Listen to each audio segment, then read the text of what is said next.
سورہ اخلاص کی تلاوت فرما کر شاہد حسین مرحوم ابن سید علی کے نام.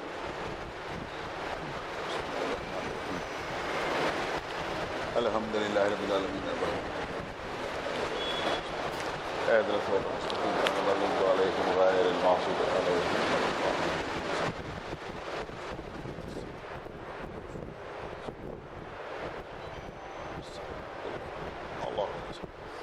محمد وعلى فاتحة. بسم الله الحمد لله رب العالمين الرحمن الرحيم إياك نعبد وإياك نستعين اهدنا الصراط المستقيم صراط الذين أنعمت عليهم غير المغضوب عليهم على محمد وعلى الفرد. أعوذ بالله السميع العلي العظيم من الشيطان اللعين الرجيم. بسم الله الرحمن الرحيم. الحمد لله الذي هدانا لهذا وما كنا لنهتدي لولا أن هدانا الله لقد جاءت رسل ربنا بالحق. الصلاة والسلام على صاحب الدين والإسلام والحل والحرام والركن والمقام والصلاة والصيام والسجود والقيام والشريعة والأحكام والحجة والبرهان والمحبة والعرفان والحق والبيان والكتاب والقرآن. سيدنا ونبينا وشفيعنا ومولانا ومولى الثقلين جد الحسن والحسين أبي القاسم محمد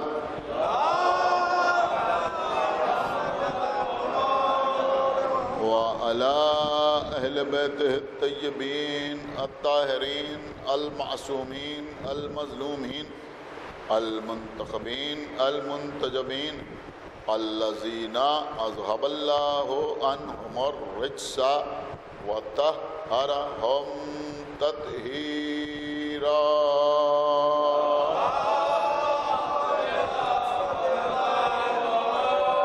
ولعنة الله على أعدائهم وقتلتهم وغاصبي حقوقهم ومنكري فضائلهم ومصائبهم أجمعين من الآن إلى يوم الدين.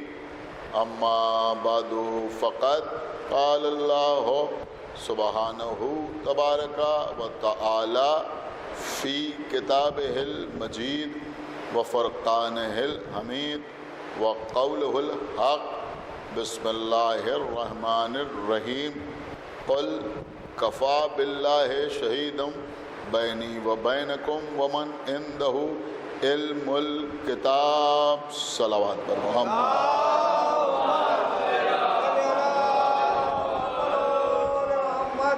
حضرات یہ سورہ مبارکہ رعد کی آخری آیت ہے جس پہ خالق کائنات اپنے حبیب حضرت احمد مجتبیٰ محمد مصطفیٰ صلی اللہ علیہ وآلہ وسلم مخاطب کرتے ہوئے یہ آواز دے رہا ہے کہ قل کا مطلب ہوتا ہے کہہ دو.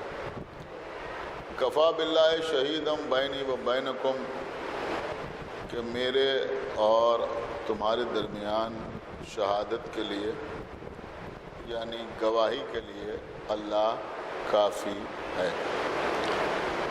ومن عندہ علم الکتاب اور وہ کافی ہے کہ جو عالم کتاب ہے. جو حق پرست مفسرین ہیں ان کا اس بات پر اتفاق ہے کہ عالم کتاب سے مراد ذات والا صفات مولا کائنات غالب کل غالب حضرت علی ابن ابی طالب علیہ السلام،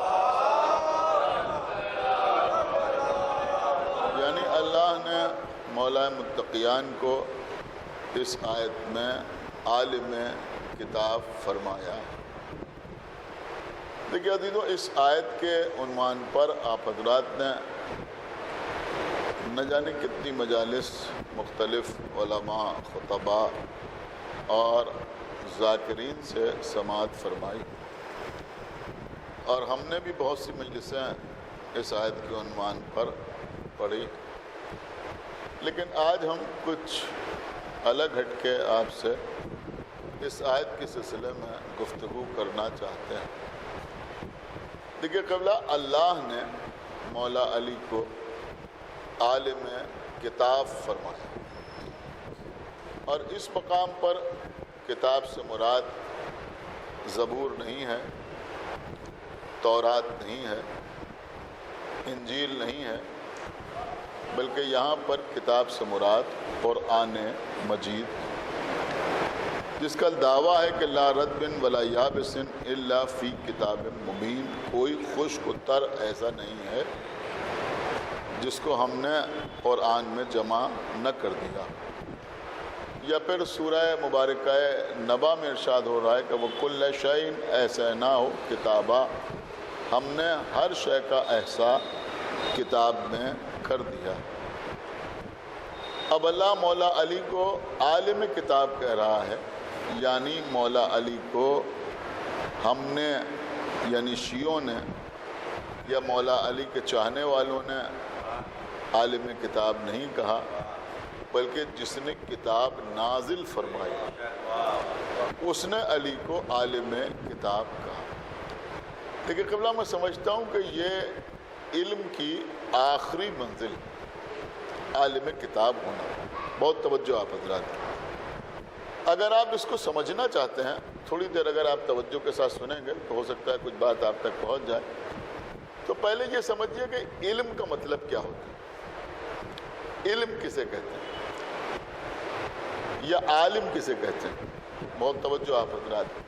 ظاہر سی بات ہے کہ جو علم رکھنے والا ہو اسے عالم کہتے ہیں، اگر ایک ہو تو اسے عالم کہا جائے گا، اور اگر دو سے زیادہ ہوں، بہت سے ہوں، تو ان کو علماء کہا جائے گا۔ لیکن یہ بات آپ اپنے ذہن میں رکھیں کہ عالم کا مطلب ڈگری ہولڈر نہیں، بہت توجہ کے ساتھ آپ سماعت فرما، عالم کا مطلب ڈگری ہولڈر نہیں، یعنی جو ڈگری ہولڈر ہے، جس کے پاس ڈگری ہے وہ بھی عالم ہوتا ہے، لیکن عالم ہونے کے لیے ڈگری ہولڈر ہونا ضروری نہیں۔ عالم ہونے کے لیے کسی درجے کو پاس کرنا یا اگلے درجے میں جانا ضروری نہیں۔ عالم ہونے کے لیے کوئی مخصوص لباس پہن لینا ضروری نہیں، بہت توجہ کے ساتھ آپ سماعت فرمائیے۔ میں آپ کو آج نہ معلوم کہاں لے جا رہا ہوں، بہت توجہ آپ حضرات کی چاہتا ہوں۔ انتہا یہ ہے کہ عالم ہونے کے لیے حروف کا جاننا اور پہچاننا بھی ضروری نہیں۔ ایک صلوات پڑھے پر محمد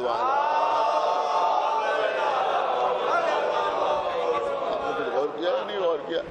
یہ ضروری نہیں ہے کہ کوئی ABCD جانتا ہو تو وہ عالم ہے، کوئی الف بے پڑھے ہوئے ہو تو وہ عالم ہے، کوئی عربی گرامر جانتا ہو تو وہ عالم ہے، نہیں۔ عالم ہونے کے لیے یہ سب کچھ ضروری نہیں۔ عالم کا مطلب کیا ہے؟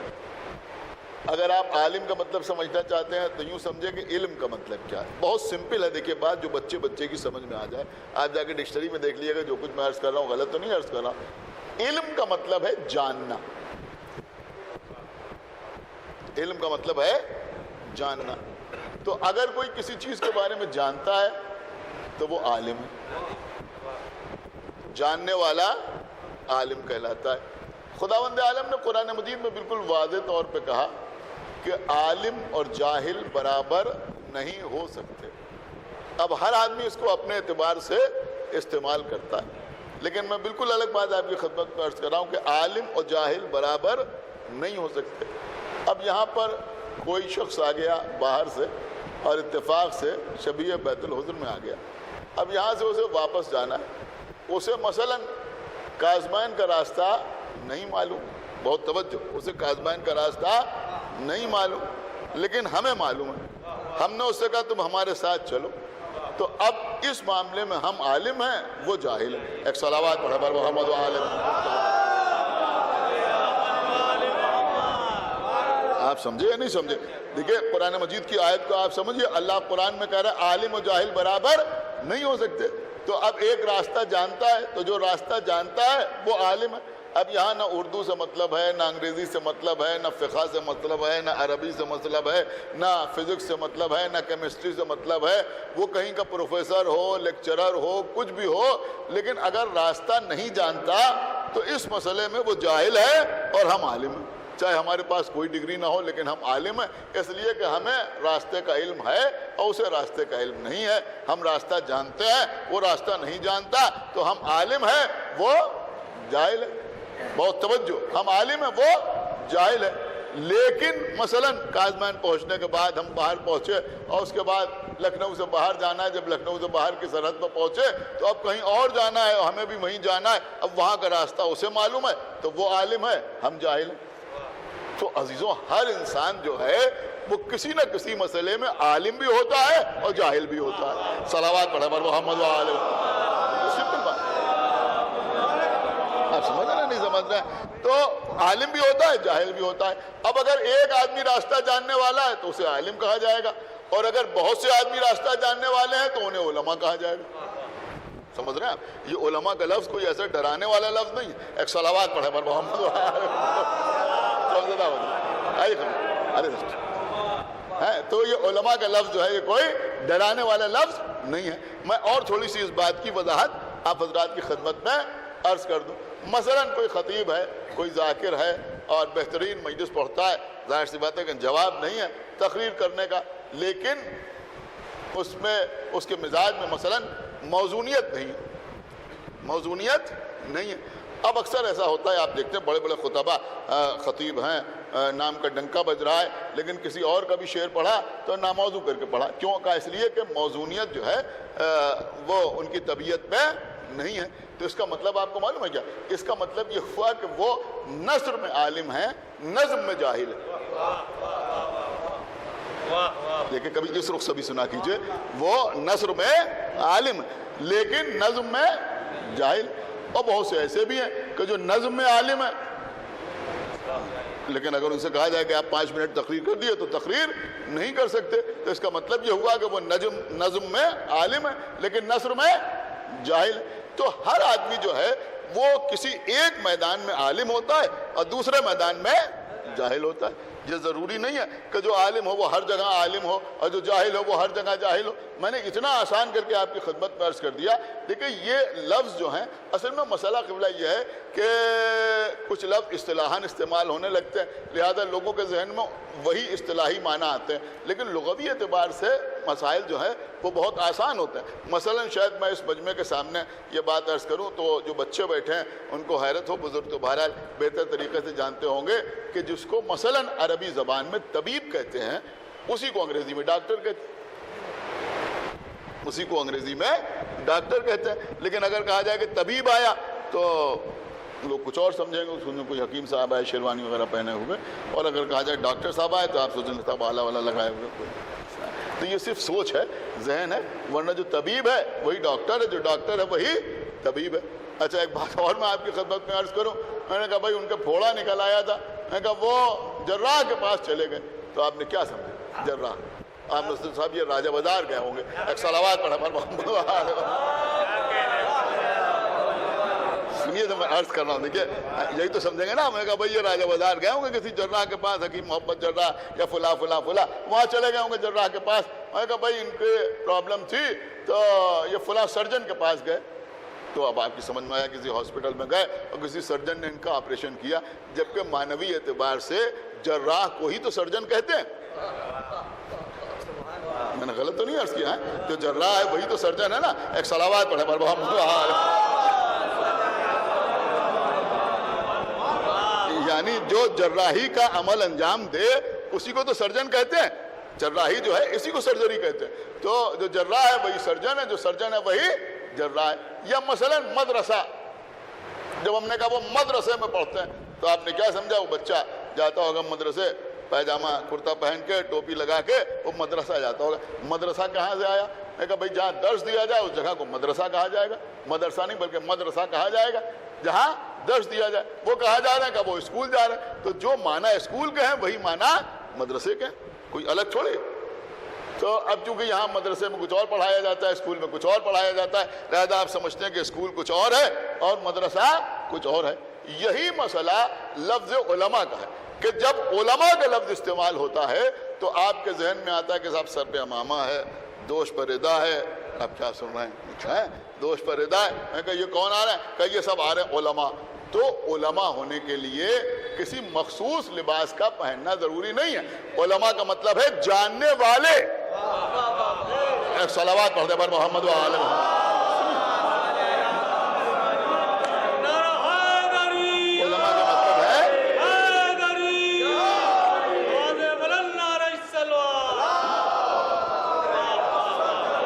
علماء کا مطلب ہے جاننے والے. اگر علم عروض کے جاننے والے جمع ہیں تو وہ بھی علماء ہی, اس لیے کہ یہ اس فن کو جانتے ہیں, اس علم سے واقف ہیں, لہذا یہ علماء ہیں. بہت توجہ, یہ فزکس کے بارے میں جانتے ہیں تو یہ سب علماء ہی ہیں, جن کو آپ انٹلیکچوئلس کہہ لیتے ہیں یا کچھ اور کہہ لیتے ہیں یا ایجوکیشنسٹ کہہ لیتے ہیں, لیکن حقیقت میں یہ کیا ہے کہ یہ بھی علماء ہیں. تو یہ فزکس کے علماء ہیں, یہ کیمسٹری کے علماء ہیں, یہ میتھمیٹکس کے علماء ہیں. تو یہ ہوتے ہیں علماء. علماء کا مطلب کیا ہوتا ہے؟ جاننے والے. تو جو جس چیز کے بارے میں جانے وہ اس کا عالم کہلائے گا, وہ اس کا عالم کہلائے گا. تو عالم اور جاہل کبھی برابر نہیں ہو سکتے. تو کسی بھی مسئلے میں عالم جو ہے وہ جاہل کے برابر نہیں ہو سکتا. لیکن یہ بات ہمیشہ آپ اپنے ذہن میں رکھیں کہ کوئی بھی شخص کسی ایک فیلڈ میں, کسی ایک میدان میں عالم ہوتا ہے, لیکن جو کسی ایک میدان میں عالم ہوتا ہے وہ 1000 میدانوں میں جاہل ہوتا ہے. صلوات پڑھ دے پر محمد و آل.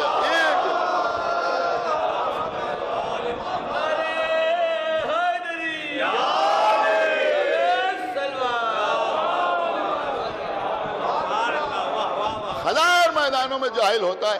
بھئی یہ فزکس کے بہت بڑے عالم ہیں, بہت بڑے عالم ہیں فزکس کے. کوئی نیومیریکل فزکس کا پھنس جائے تو ان کے پاس چلے جائیے, یہ اس کو بڑی آسانی سے حل کر دیتے ہیں. لیکن اگر لنگوسٹک کا کوئی معاملہ ہو, لسانیات کا کوئی معاملہ ہو, تو اس سے ان کا کوئی تعلق نہیں. تو اس کا مطلب یہ ہوا کہ فزکس کے میدان میں عالم ہیں لیکن لسانیات کے معاملے میں جاہل ہیں. لسانیات کے معاملے میں جاہل ہے. اور اگر واقعی عالم ہوگا تو وہ کہہ دے گا بھئی ہمارا میدان نہیں ہے, اس بارے میں ہمیں کچھ نہیں معلوم. اور یہ بھی آپ بات اپنے ذہن میں رکھیں, اور خاص طور سے جو یہاں پڑھے لکھے حضرات بیٹھے ہوئے وہ اپنے ذہن میں رکھیں کہ مولا کائنات نے ارشاد فرمایا ہے. دیکھیں یہ حکیمانہ ارشادات ہیں, ان کو بیان کرنا نہایت ضروری ہے کہ مولا متقیان نے ارشاد فرمایا کہ وہ شخص ہلاک ہو گیا جس نے یہ کہنا چھوڑ دیا کہ مجھے نہیں معلوم. ایک صلوات پڑھ دے پر محمد و آل محمد. یقیناً آپ حضرات نے ٹھیک سے سنا نہیں میں نے کیا عرض کر دیا. ایک صلوات اور پڑھ دے پر محمد و آل محمد. سب سے بڑی پرابلم جو ہے وہ یہی ہوتی ہے کہ کیونکہ ہم مجلس پڑھ رہے ہیں, شیروانی پہنے ہوئے ہیں, ٹوپی پہنے ہوئے ہیں, اور کسی نے کوئی بات پوچھی تو اگر ہم نے کہہ دیا کہ ہمیں نہیں معلوم تو ہم سوچتے ہیں کیا سوچیں گے یہ, لہٰذا کچھ نہ کچھ بتا دیا. مولا علی اسی طرف اشارہ کر رہے ہیں کہ تم یہ کہنے کی عادت ڈالو, اگر نہیں معلوم ہے تو کہہ دو کہ ہمیں نہیں معلوم. بات تمام ہوگی. جس نے یہ کہنا چھوڑ دیا کہ ہمیں نہیں معلوم, مولا علی فرماتے ہیں کہ وہ شخص ہلاک ہو گیا. ہلاک ہو گیا. ہلاک ہونے کا مطلب یہ ہوا کہ رسوا ہو گیا, ذلیل ہو گیا, دنیا میں کسی کام کا نہیں رہا, جس نے, اور دنیا بھی خراب ہوئی اور آخرت بھی خراب ہوئی, جس نے یہ کہنا چھوڑ دیا کہ مجھے نہیں معلوم. اس لیے کہ علم کل کا دعویٰ دنیا میں کوئی کر نہیں سکتا. ایک صلوات اور پڑھ دے پر محمد. تو میری بات آپ سمجھے. تو عالم کا مطلب کیا ہوا؟ جاننے والا. علماء کا مطلب کیا ہوا؟ جاننے والے. تو تو اب ایک بات سمجھ میں آئی کہ جاننے والے نہ جاننے والوں کے برابر نہیں ہو سکتے، جاننے والے نہ جاننے والوں کے برابر نہیں ہو سکتے۔ قرآن مجید کی ایک آیت ہے سورہ بقرہ کی، وَأْتُوا الْبُيُوتَ مِنْ أَبْوَابِهَا۔ دیکھیے آج دن میں پیر بخاری میں ایک مجلس پڑھ رہا تھا، وہاں بھی میں نے ایک بات عرض کی تھی کہ کچھ میں سمجھ رہا ہوں بہرحال، اور کہ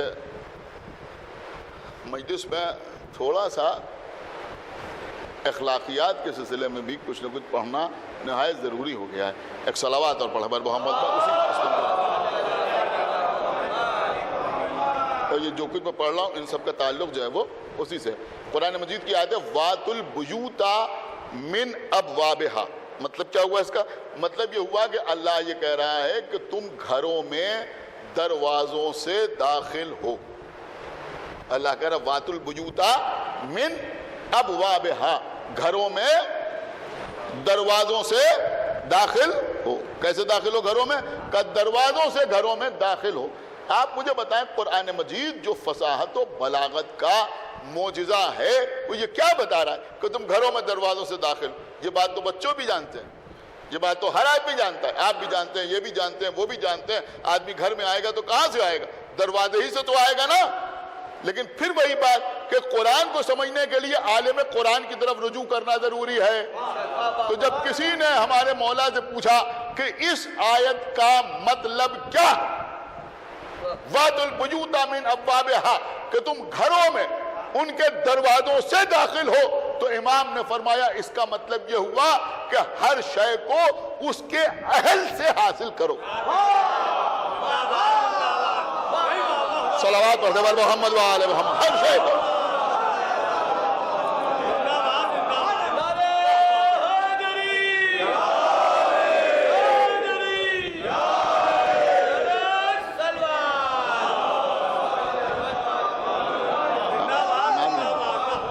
تو امام نے فرمایا کہ ہر شے کو اس کے اہل سے حاصل کرو، یعنی کسی چیز کو اس کے نااہل سے حاصل نہ کرو، بلکہ ہر شے کو اس کے اہل سے حاصل کرو، اہل سے حاصل کرو۔ مطلب کیا ہوا کہ جو جس معاملے میں جاننے والا ہو، جو عالم ہو، اس کی طرف رجوع کرو۔ اگر تمہیں کوئی بیماری ہے تو پھر تم ڈاکٹر کے پاس جاؤ، طبیب کے پاس جاؤ، حکیم کے پاس جاؤ، پھر ان کے پاس نہ جاؤ، ان سے نہ پوچھو، ان سے نہ پوچھو اس مرض کی دوا کیا ہے اور اس بیماری کی دوا کیا ہے۔ کوئی کہے گا آپ ادرک کھا لیجئے، کوئی کہے گا لہسن کھا لیجئے، کوئی کہے گا زیرہ پھاک لیجئے، کوئی کہے یہ کر لیجئے، کوئی کہے وہ کر لیجئے۔ بھئی جو اس کا اہل ہے اس کے پاس جاؤ۔ خدا کے لیے میری بات سمجھیں جو میں عرض کر رہا ہوں، جو اس کا اہل ہے اس کے پاس جاؤ۔ اس کا مطلب کیا ہوا؟ سیدھا سیدھا یہی اشارہ ہے کہ بھئی جو اہل ہے اس کے پاس جاؤ، ڈاکٹر کے پاس جاؤ، اس سے پوچھو کہ بھئی ہم بیمار ہیں، اس کا علاج کیا ہونا چاہیے۔ اب ڈاکٹر کون صحیح ہے کون غلط ہے اس کو آپ خود سمجھ سکتے ہیں، تو آپ ڈاکٹر کے پاس جائیں، طبیب کے پاس جائیں اور اس سے پوچھیں کہ اس کا علاج کیا ہے۔ بالکل اسی طرح سے اگر مکان بنوانا ہے تو اب ڈاکٹر کے پاس نہ جاؤ، اس لیے کہ اس فیلڈ میں وہ جاہل ہے، سنایا، اس فیلڈ میں وہ اہل نہیں ہے، لہذا اس کے پاس نہ جاؤ۔ اب کسی انجینئر کے پاس جاؤ اور اس سے جا کے پوچھو کہ بھئی ہم مکان بنوانا چاہتے ہیں تو کیا کریں، تو انجینئر تمہیں صحیح رائے دے گا، صحیح مشورہ دے گا، تم اس کے پاس جاؤ۔ اب اگر تمہارا شعر کہنے کا جی چاہ رہا ہے اور جی چاہ رہا ہے کہ ہم بھی آگے شعر پڑھیں، تو ظاہر سی بات ہے کہ جو اس کا اہل ہے اس کے پاس جاؤ، جو استاد فن ہے اس کے پاس جاؤ، اس کو جا کے اپنا کلام دکھاؤ، اس سے پوچھو کہ شعر کیسے کہے جاتے ہیں اور کیسے پڑھے جاتے ہیں۔ بہت توجہ۔ تو عرض کرنے کا مقصد یہ ہے کہ جو اہل ہے اس کے پاس جاؤ۔ تو بیمار ہو تو ڈاکٹر کے پاس جاؤ، بیمار ہو تو ڈاکٹر کے پاس جاؤ۔ اب قبلہ مسئلہ اہم ترین یہ ہے کہ کوئی اپنی فیلڈ کے علاوہ دوسری فیلڈ میں دخل دینے کے لیے تیار نہیں ہے۔ ڈاکٹر خود کہہ دیتا ہے یہ قانون کا معاملہ ہے، وکیل کے پاس جاؤ۔ یہ بلڈنگ کا معاملہ ہے، انجینئر کے پاس جاؤ۔ انجینئر کہہ دیتا ہے تم بیمار ہو، ڈاکٹر کے پاس جاؤ۔ مسئلہ قانونی ہے تو وکیل کے پاس جاؤ۔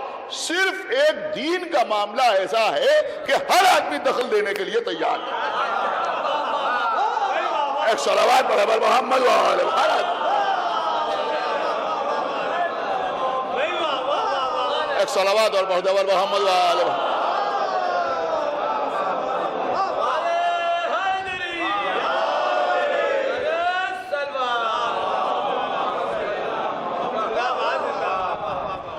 میری بات سمجھے یا نہیں سمجھے؟ ہر آدمی دخل دینے کے لیے تیار. میری سمجھ میں یہ نہیں آتا اور میری سمجھ میں یہ آتا ہے، وہ ایسے ہونا چاہیے، وہ ایسے ہونا چاہیے، وہ یہ ہونا چاہیے، وہ ہونا چاہیے. قبلہ الحمدللہ ہم اور آپ شیعہ کہلاتے ہیں. کیا کہلاتے ہیں؟ شیعہ. دیکھیں اگر کوئی قسم کھا کے نہیں آیا ہے خاموش رہنے کی تو شاید وہ بولے گا ضرور. اور جملہ آپ کی خدمت میں عرض کر رہا ہوں کہ بھائی 1400 سال سے ہمارا جرم ہی یہ ہے کہ ہم نے دین کے سلسلے میں نااہلوں کی طرف رجوع نہیں کیا. ایک صلوات علی محمد وآلہ محمد.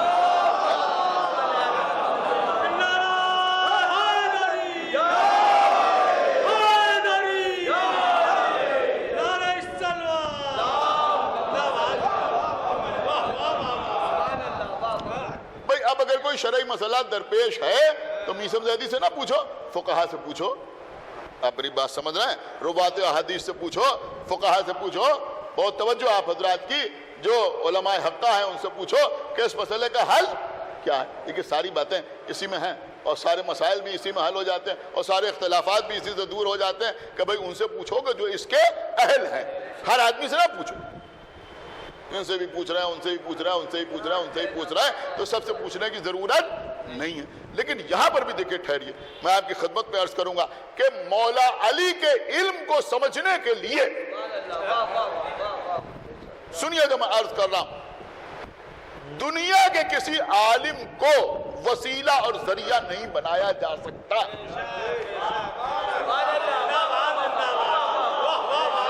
خدا کے لیے بہت بیدار ہو کر سنیے، دنیا کے کسی انسان کو وسیلہ اور ذریعہ نہیں بنایا جا سکتا علی کے علم کو سمجھنے کے لیے.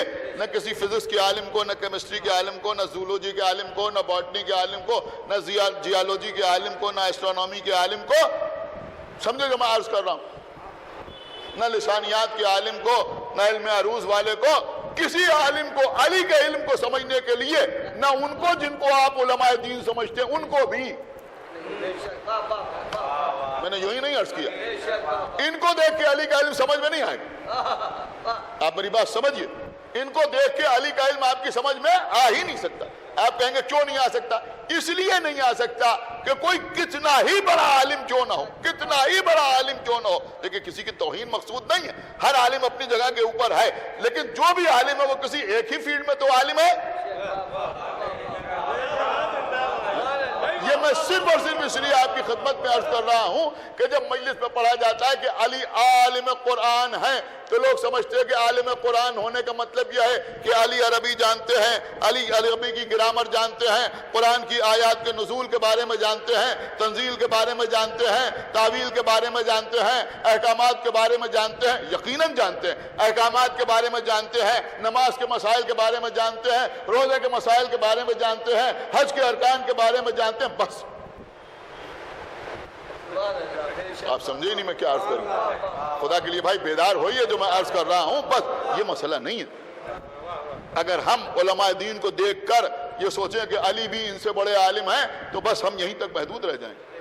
نہیں، یہاں یہ معاملہ نہیں ہے. سمجھ رہے ہیں آپ؟ یہاں اگر کوئی بھی عالم ہوتا اور اگر ہم کسی کو عالم کہتے ہیں، اب اگر ٹیکنیکل الفاظ میں آپ کی خدمت میں عرض کروں تو میں یوں آپ کی خدمت میں عرض کر سکتا ہوں کہ اگر ہم، اب پڑھے لکھے لوگ اس پر داد دیں گے کہ اگر ہم کسی کو عالم کہتے ہیں تو ہم اس کی زندگی سے ہر قسم کے جہل کی نفی نہیں کرتے.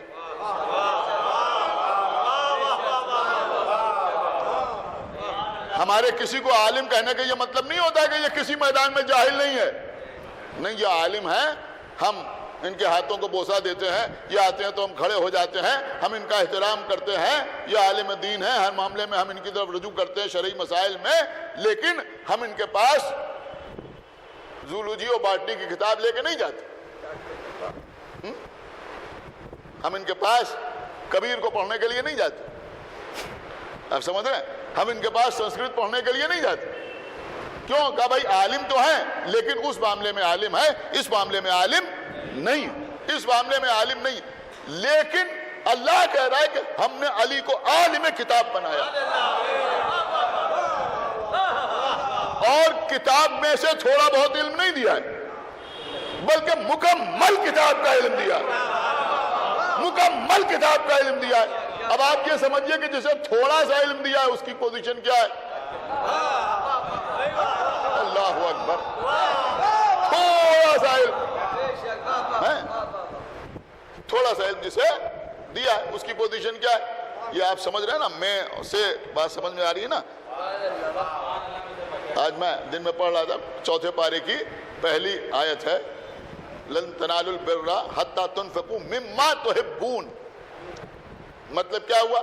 مطلب یہ ہوا کہ تم اس وقت تک نیکی کی بلندی تک نہیں پہنچ سکتے جب تک اس چیز میں انفاق نہ کرو جسے تم محبوب رکھتے ہو. 6 سال سے جو کرتا پہن رہے تھے, پہنتے پہنتے پریشان ہو گئے, کسی کو دے دیا. یہ اور 4 جگہ سے ہمارے گھر میں تبرک آ گیا, ہم نے کچھ محلے میں بانٹ دیا. یہ اور آپ غور کر رہے ہیں. لیکن بہترین غذا اس وقت ہمارا دل چاہ رہا ہے کہ اس وقت یہ والی بریانی بن جائے, یا یہ پک جائے, وہ پک جائے, اور اس کے بعد ہم کھائیں, اور اس میں ہم یہ سوچ کے بازار میں جائیں کہ بھئی 1 کلو کے بجائے اتنے گھر میں لوگ ہیں تو 1.25 کلو گوشت خرید لیں, اور اس کے بعد 2 لوگوں کو اور شریک کر لیں جو مستحق ہیں. اس کی طرف اشارہ ہے. ایک صلوات پڑھیں پر محمد و آلہ محمد. آپ میری بات سمجھے؟ اس کی طرف اشارہ ہے. مما تحبون, جس چیز کو تم محبوب رکھتے ہو, جو چیز تمہیں اچھی لگتی ہے, جو چیز تمہیں اچھی لگتی ہے اس کو انفاق کرو. مارکیٹ میں گئے, دیکھا یہ ٹی شرٹ بہت اچھی لگ رہی ہے, بہت اچھی رہے گی, اور جیب میں ماشاءاللہ پیسے بھی ہیں, تو 1 نہیں 2 خریدی, ایک خود پہنی اور ایک کسی اور کو لے جا کے دے. اس کا مطلب ہے مما تحبون. سمجھ رہے ہیں آپ؟ تو مما تحبون کا مطلب کیا ہوا کہ اس میں سے, سب نہیں, اس میں سے. تو من کا مطلب یہی تو ہوتا ہے نا. تو جناب سلیمان, اور جناب سلیمان اپنے دربار میں کہہ رہے کون ہے جو تخت بلقیس لیا ہے, اور کون کتنی دیر میں لائے گا. ایک جن نے کھڑے ہو کے کہا کہ آپ کا دربار برخاست ہونے سے پہلے ہم حاضر کر دیں گے. کہا نہیں. اب قرآن نے نام نہیں لیا, نام نہیں لیا. اللہ نے کہا کہ وہ کھڑا ہوا جو علم من الکتاب کا مصداق, یعنی جس کو میں نے کتاب میں سے تھوڑا سا علم دیا تھا. سارا علم نہیں دیا تھا, سارا علم نہیں دیا تھا, تھوڑا سا علم دیا تھا. اس نے کہا کہ میں پلک جھپکتے میں آپ کے سامنے تخت بلقیس حاضر کر دوں گا.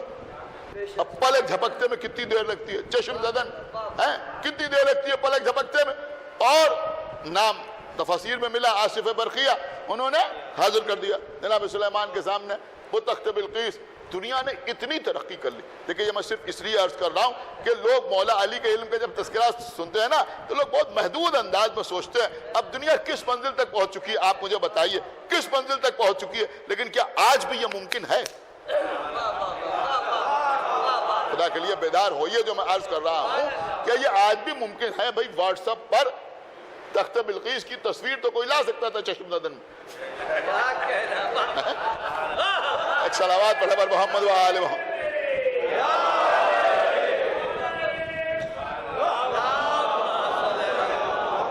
حالانکہ وہاں بھی ہم سمجھتے ہیں کہ وہ سینڈ کرتے کرتے پلک جھپک جاتی, 2-4 بار. ایک صلوات پڑھے پر محمد. لیکن کیا حقیقت میں فزیکلی کوئی لا سکتا ہے؟ کہ نہیں لا سکتا.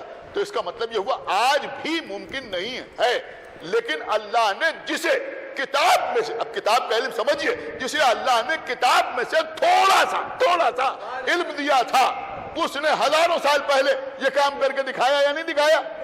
کا دکھایا. اس کا مطلب یہ ہوا کہ علم کتاب میں سے اگر کسی کو تھوڑا سا مل جائے تو آج بھی دنیا اس کی برابری نہیں کر سکتی. تو جس کو کتاب میں سے تھوڑا سا علم مل جائے,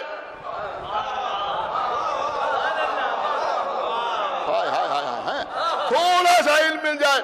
اب ظاہر سی بات ہے کہ جناب آصف برقیہ نے تخت بلقیس لے کے آئے, تخت بلقیس لے کے آئے, لیکن آصف برقیہ نے مردے نہیں جلائے. آپ کو سن رہے یا نہیں سن رہے؟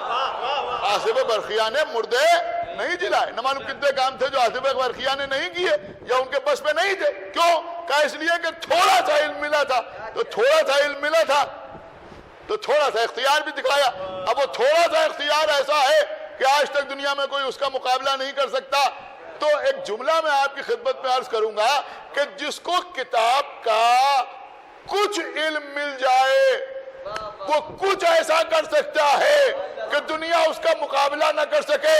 تو جس کو کتاب کا سارا علم مل جائے, ایک صلوات علی محمد وعلى سارا علم.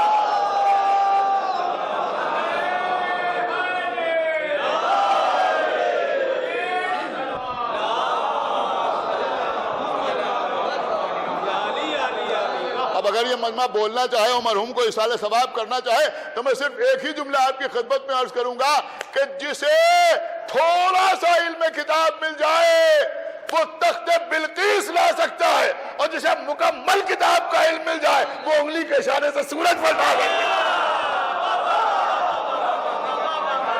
صلوات بر محمد وعلی محمد.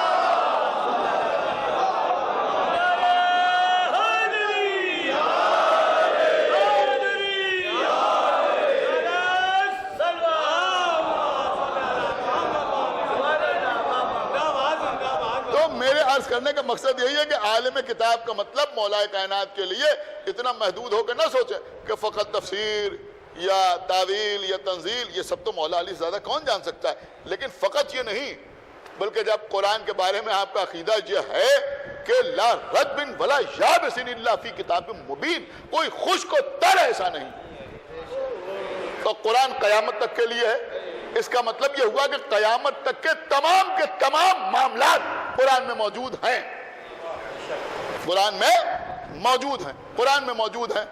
تو اب جب تمام معاملات قرآن مجید میں موجود ہیں, کوئی چیز ایسی ہے ہی نہیں کہ جو قرآن مجید میں موجود نہ ہو. تو جو عالم کتاب ہے, جو عالم کتاب ہے تو صرف یہ نہیں کہ وہ حافظ ہے, صرف یہ نہیں کہ وہ مفسر ہے, صرف یہ نہیں کہ وہ تعویل کرنے والا ہے, صرف یہ نہیں کہ وہ قرآن کو جمع کرنے والا ہے. نہیں, پھر وہ ایسا ہے کہ دنیا کی کوئی شے ایسی نہیں ہے جو اس کے احاطہ علم سے باہر ہو, جو اس کے کیا سن رہا ہے یہ مجمع, جو اس کے احاطہ علم سے باہر ہو, جو اس کے احاطہ علم سے باہر ہو. پھر دنیا میں کوئی شے ایسی نہیں ہے. اور پھر اس کی تعریف اللہ بھی اس انداز سے کرے گا کہ وہ کل شیء احصیناہ فی امام مبین. ایک صلوات پڑھ دے بر محمد وعلی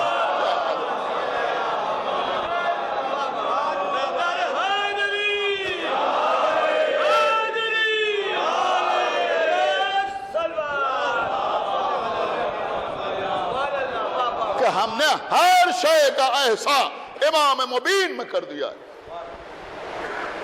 اور عزیزوں, کوئی بغدادی قاعدہ پڑھانے والا مدرس ہو یا کوئی پرائمری اسکول کا ٹیچر ہو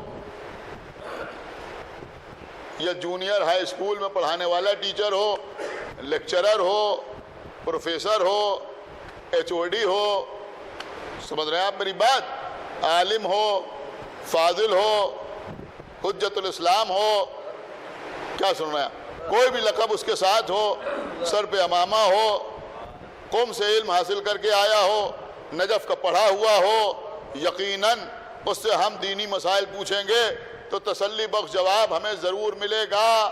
لیکن اس کا احترام اور اس کی عزت کے لیے یہ ضروری ہے کہ ہم اس سے وہی پوچھیں,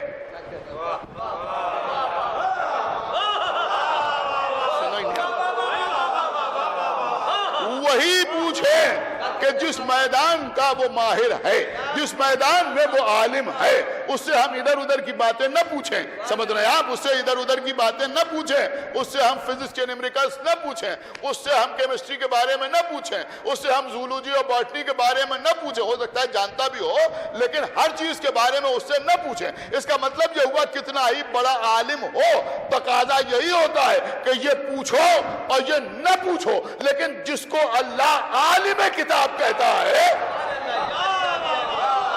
سن رہے ہیں آپ, جس کو اللہ عالم کتاب کہتا ہے, جب وہ منبر پہ آتا ہے تو وہ یہ نہیں کہتا کہ یہ پوچھو یا وہ پوچھو, وہ کہتا ہے جو پوچھنا ہو.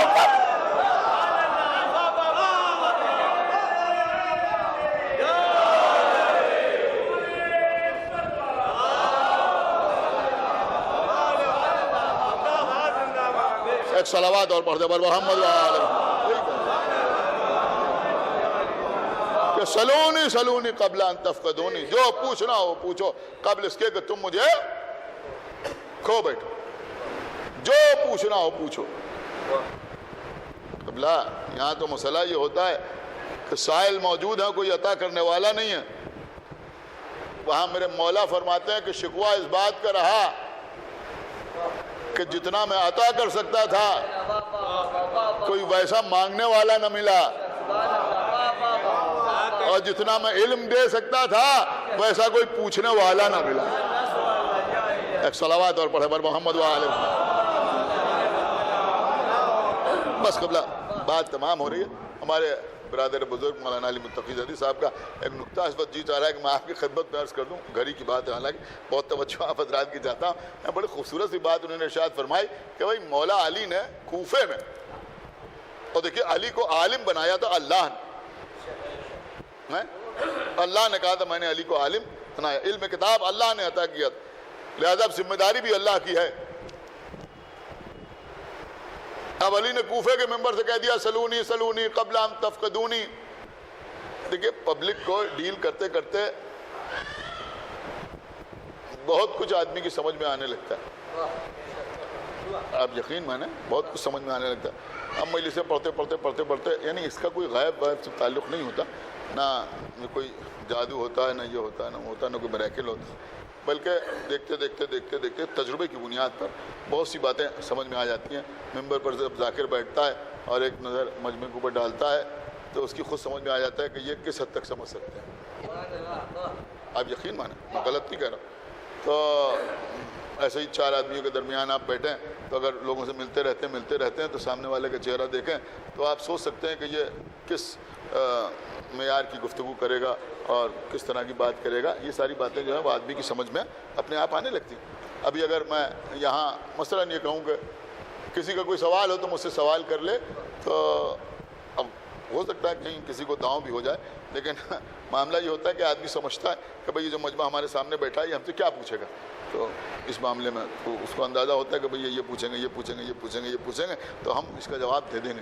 تو مولا علی نے کوفے کے ممبر سے کہا، لیکن سنیے کہ جو پوچھنا ہو پوچھو۔ لوگوں نے کیا پوچھا؟ ہمارے سر پر بال کتنے ہیں، کتنے جانور انڈے دیتے ہیں، کتنے جانور بچے دیتے ہیں۔ آپ بتائیں اتنے بڑے دعوے کے بعد ان سوالوں کی کوئی حیثیت ہے؟ بولیے، ان سوالوں کی کوئی حیثیت ہے؟ کہ کوئی حیثیت نہیں ہے۔ لیکن دعویٰ جو تھا وہ آسمانی تھا۔ کیا سن رہے ہیں؟ نہیں میں شاید جملہ بدل دوں لیکن قافیہ وہی رکھوں کہ دعویٰ جو تھا وہ رحمانی تھا۔ کیا سن رہے ہیں؟ آسمانی بھی تھا اور رحمانی بھی تھا۔ علی نے دعویٰ کیا جو پوچھنا ہو پوچھو۔ اب کل کوئی کہہ دیتا علی جانتے تھے کہ کوفے کے لوگوں کا معیار علم کیا ہے، کیا پوچھیں گے، لہذا دعویٰ کر دیا علی نے۔ لہذا اب علی کے دعوے کی لاج رکھنے کے لیے ضروری تھا کہ اسی معیار کا کوئی سوالی بھی ہو۔ شاید مجمع سن نہیں رہا ہے، میں عرض کر رہا ہوں کوئی ایسا سوال کرنے والا بھی ہو جو علی کے دعوے کی لاج رکھنے والا ہو، لہذا اللہ نے جبرائیل کو بھیج دیا۔ ایک صلوات پڑھنے پر محمد وآلہ۔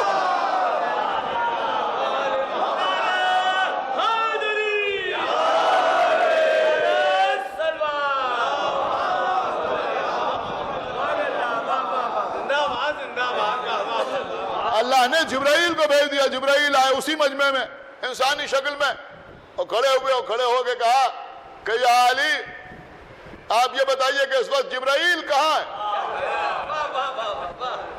کہاں ہے جبرائیل؟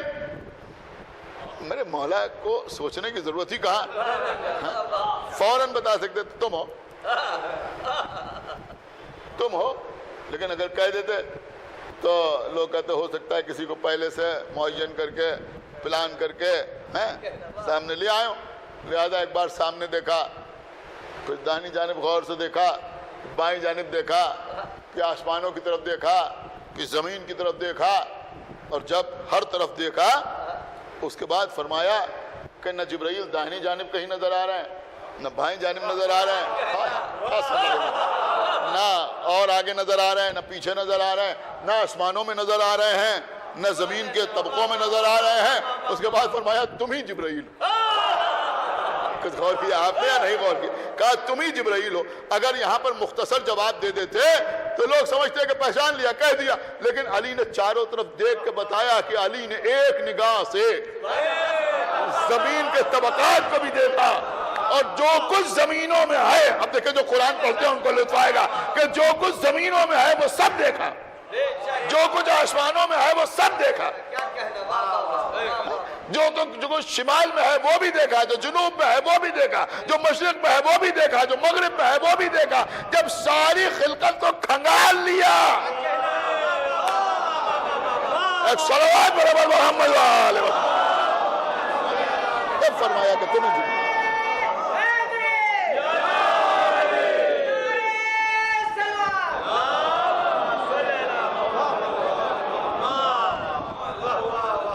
اب ظاہر سی بات ہے کہ اگر آپ ایک جملہ مجھ سے سننا چاہیں تو میں آپ کی خدمت میں عرض کروں کہ بھئی دونوں ہی کا جواب نہیں ہے، نہ استاد کا جواب ہے نہ شاگرد کا جواب ہے، نہ جواب دینے والے کا جواب ہے نہ سوال کرنے والے کا جواب ہے۔ کیا سننا ہے آپ؟ چونکہ اللہ نے بھیجا تھا لہذا اب جبرائیل مختلف قسم کے سوالات کرتے، جس سے مولا علی کے علم کی وسعت ظاہر ہوتی تو کافی وقت لگ جاتا، لہذا ایک ہی سوال ایسا کیا کہ اس سوال کے جواب میں لوگوں کو اندازہ ہو گیا کہ علی کے علم کی منزل کیا ہے۔ ایک سوال بس بات تمام ہو گئی۔ تو یہ ہے مولا علی کے جو عالم کتاب، اور اللہ کہہ رہا ہے کہ ہم نے محمد ان سے کہہ دو کہ ہمارے رسول آپ ان سے کہہ دیں قل کفی باللہ شہیدا بینی و بینکم ومن عندہ علم الکتاب، کہ میرے اور تمہارے درمیان گواہی کے لیے بس اللہ کافی ہے، اور وہ کافی ہے کہ جس کے پاس علم کتاب۔ تو علی ہے عالم کتاب، آصف برقیہ علم من الکتاب۔ آپ مجھے بتائیے سلیمان کو حکومت کس نے دی؟ اللہ نے۔ تاج کس نے دیا؟ اللہ نے۔ تخت کس نے دیا؟ اللہ نے۔ ہواؤں میں اڑنے کا ہنر کس نے دیا؟ اللہ نے۔ تخت پر بیٹھ کے اڑ رہے ہیں اللہ کی قدرت سے، سب کچھ اللہ نے دیا۔ تو اے سلیمان، اللہ کے ہوتے ہوئے یہ آصف برقیہ سے مدد کیوں لی جا رہی؟ اللہ سے کہیے تخت بلقیس منگوا دے، لیکن آصف برقیہ سے مدد لے کے سلیمان بتا رہے ہیں کہ دیکھو جس کو اللہ نے کتاب میں سے علم دیا ہے اس کی مدد حاصل کرنا بھی اللہ ہی سے مدد حاصل کرنا ہے۔ تو بھیا جس کو کتاب میں سے تھوڑا سا علم ملا ہے، جب اس سے مدد مانگنا اللہ سے مدد مانگنا ہے تو جسے مکمل کتاب کا علم دیا گیا ہے اس سے مدد مانگنا۔ تو ظاہر سی بات ہے عزیزوں کہ یہ مولا علی ہے، مولا علی کے بعد ہمارے تمام ائمہ طاہرین اسی منزل پر فائز، جہاں ذرہ برابر کوئی فرق نہیں۔ لیکن اب ذرا آپ بتائیں کہ ان کا کیا مرتبہ ہے کہ جو عالم کتاب ہیں، جن سے مدد مانگنا اللہ سے مدد مانگنا ہے۔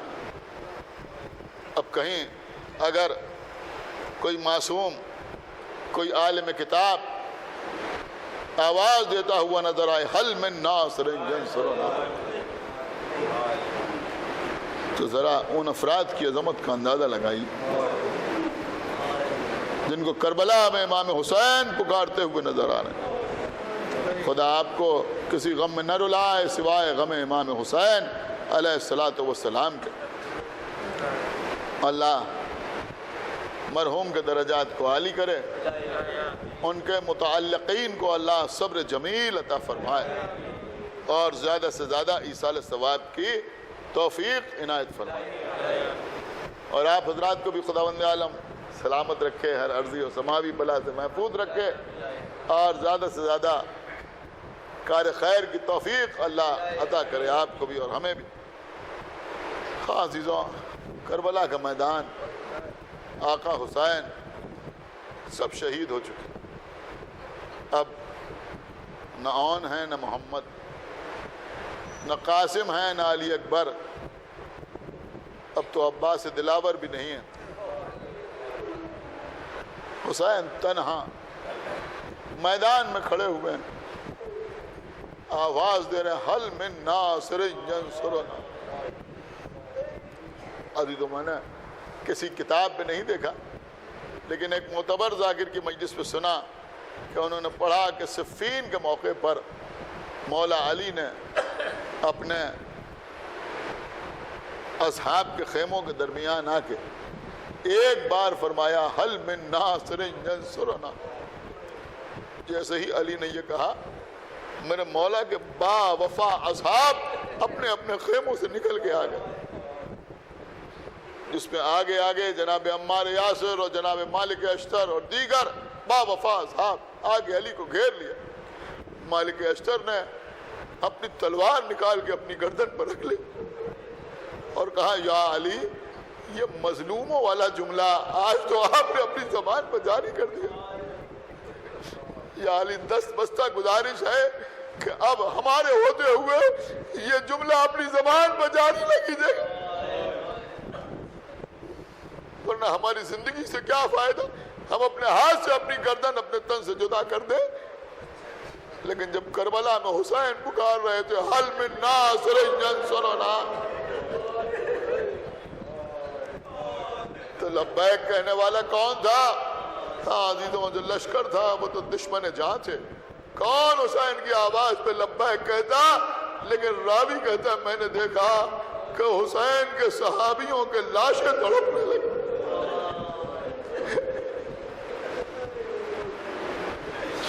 یہ جو آپ لبیک یا حسین کا نعرہ لگاتے ہیں نا، تو یہ بڑا اہم نعرہ ہے۔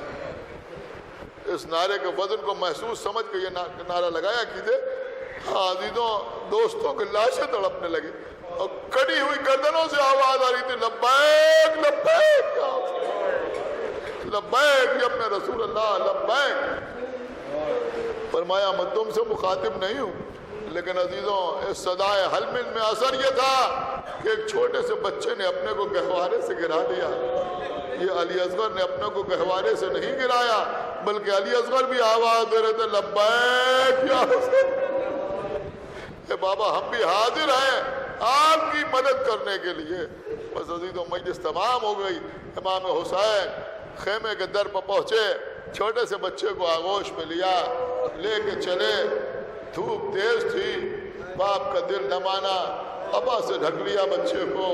ہاں عزیزوں، دشمنوں نے دیکھا کہ حسین ابا کے دامن میں کچھ چھپا کے لے کے آ رہے ہیں، وہ سمجھے شاید حسین قرآن لا رہے ہیں اور اس کا واسطہ دے کر صلح چاہتے ہیں۔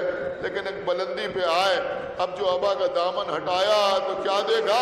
ایک چھوٹا سا بچہ، چہرہ مرجھایا ہوا، ہونٹ پپڑائے ہوئے، آواز دی اگر تمہاری نگاہوں میں میری کوئی خطا ہے تو اس بچے کی کیا خطا ہے؟ یہ 3 دن سے پیاسا ہے، اس کی ماں کا دودھ خشک ہو گیا ہے، ارے اس بچے کو تھوڑا سا پانی پلا دو۔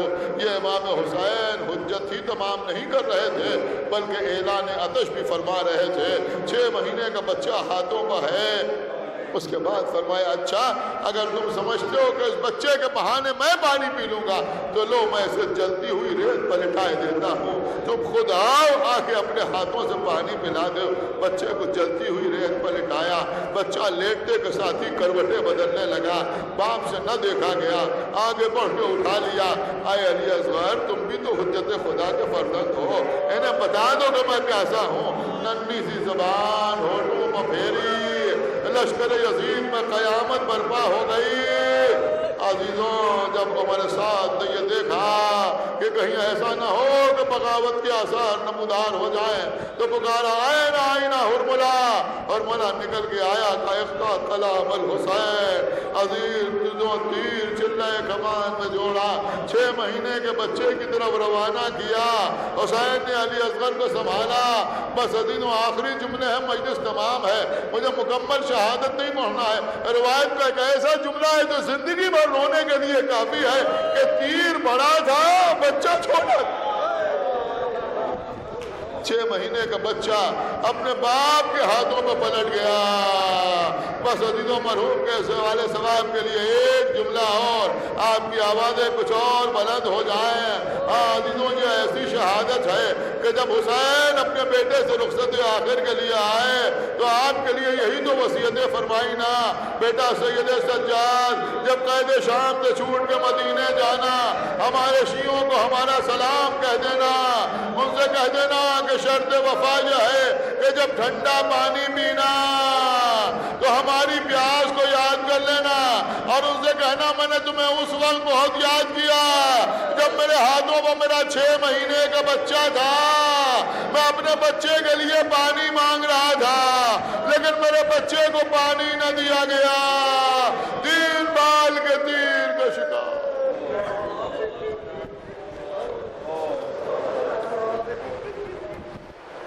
پروردگار نے جو واسطہ محمد و آل محمد کا تمام حاضرین مجلس اور بانیان مجلس کے دلی مقاصد کی تکمیل فرما، پروردگار جو واسطہ محمد و آل محمد کا ہم کو اعمال صالحہ کی توفیق عنایت فرما، ہمارے عقائد کو صحیح سالم رکھ، ہم جب تک زندہ رہیں آل محمد کی محبت اور ان کے دشمنوں کی عداوت پر زندہ رہیں، اور دنیا سے جائیں تو یہ دونوں عظیم ترین نعمتوں کے ساتھ۔ پروردگار جلد از جلد ہمارے امام زمانہ کا ظہور فرما اور ان کے اصحاب اور انصار میں ہمارا شمار فرما۔ حضرات ایک مرتبہ سورہ حمد اور 3 مرتبہ سورہ اخلاص کی تلاوت فرما کر شاہد حسین ابن سید علی کے نام الحمدللہ۔